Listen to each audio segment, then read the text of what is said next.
Batman Beyond issue 1, Dan Jurgens and Bernard Chang, and of course this picks up where the Rebirth issue left Yep. off. So again, that was kind of essential. That was issue 1. This is kind of issue 2, but Yep. this is issue 1, and yeah. So we get more of a sort of home base there for. Oh, by the way, uh, Max or Matt, whatever one it was, calling it the Bat Lair. I was like, no, no, no, no. That was Max. Yeah, And he's like, Bat Lair? Are you dumb? It's called the yeah, Bat Cave. yeah. Batcave.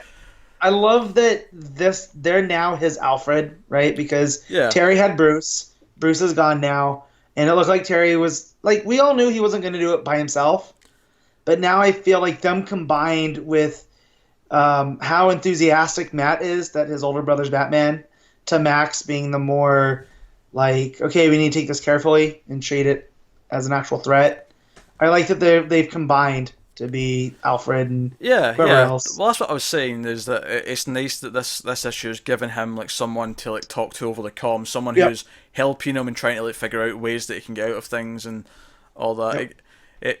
It makes him feel less like a loner and less segregated, because he does have a supporting cast, and it's nice to flesh that out.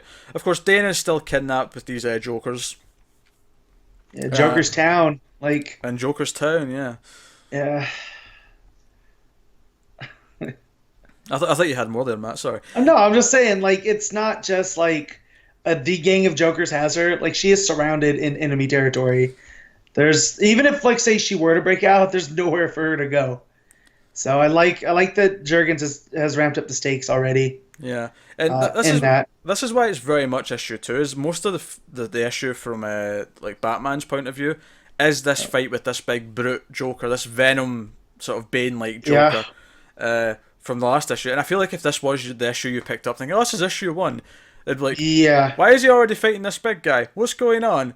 yeah. You know, Well, and the fact that you're introduced to him under the rubble yeah, from yeah. the last issue.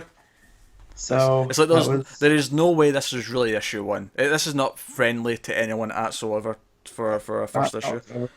But it's good. And this is really just a case of liking most of the characters. The Joker gang thing's fine. Like, it was one of those things when Batman Beyond was on. It was like, sure, I get why this would be this way, and why you would have a gang called the Jokers. But it's not necessarily the most interesting idea either. No, and even on the show, they didn't really show up. Even in Return of the Joker, it really wasn't the Joker's gang that he reassembled. It was almost like he reassembled a carnival gang again. So that was like, it's cool that they're going with this right out the gate, you know. So No, but it makes complete sense. If you're going to start a new Batman Beyond book, the first arc should be about the Joker gang, because yeah, they're a constant presence. The idea that the Joker's had this lasting effect where there's all these people, you know, yeah, so who have like been inspired in the worst way.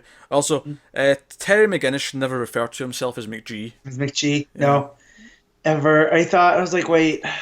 Now you just reminded me of the terrible filmmaker McGee. Don't do that. Come on, Jurgens.